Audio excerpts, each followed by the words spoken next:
That's a nice story to tell, because last year ISI started showing virtuality at a conference. So that was in Dijon at the Eurosense conference last year.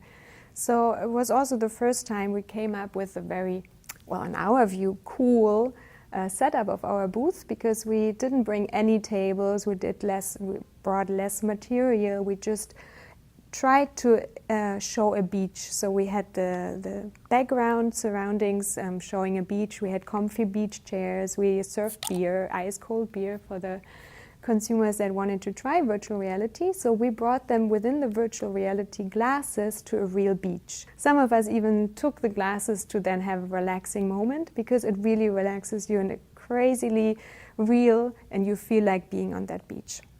So that was in Dijon what happened, and I talked to Wende Bredi from Copenhagen University, because I know him for many years. And then he was also fully fascinated by what is possible, and we were like, okay, I just recently moved to Copenhagen. Back then I'm doing a home office, so we're really close, and then we just met up several times and talked about a potential design very close to what we actually shown in Dijon.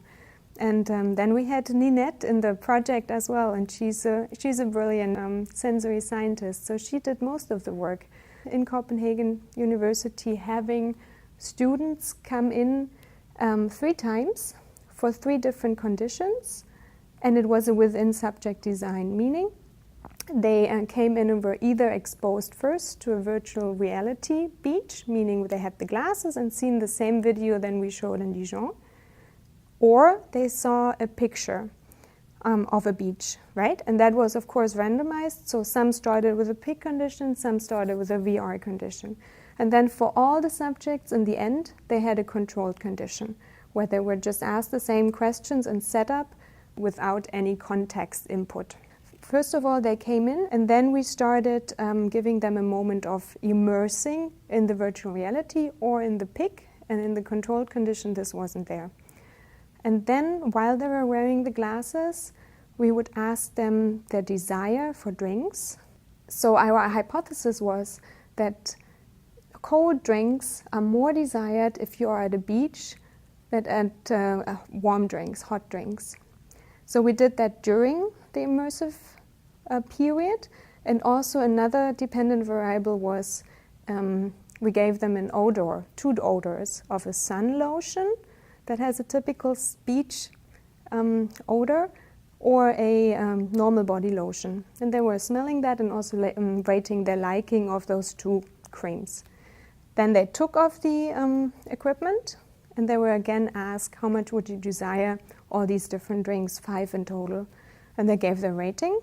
And then after that, we would ask them questions, sort of, how engaging did you find that being on the beach? How real was it for you? And in the end, they got debriefed, and as a small thank you for that session, they were able to pick a chocolate bar, and they left. And then a week later, they would come again for another setup. We found that what we expected, that cold drinks are highly desired in a beach context, so both in a picture beach context, but also in a VR context. Effects were, however, larger and stronger in the VR context. So it's a very, very first cool outcome. Really, we can say that we immersed and brought consumers into the beach context with both conditions, but better with VR. We were hoping to find that difference of sun lotion and body lotion, and that didn't work out. So one explanation is that we had quite some variety of nationalities. So we had 23 participants coming from other nationalities. So our idea is, and that's almost half of the consumers, the rest was Danish. So we don't really know how often they use a sunscreen, how well they know this kind of differentiating smell. What we learned in this study, but also in the other studies ISI has carried out so far, the more basic research studies, we know that for a product where context is highly important, one should dare to use these new methods.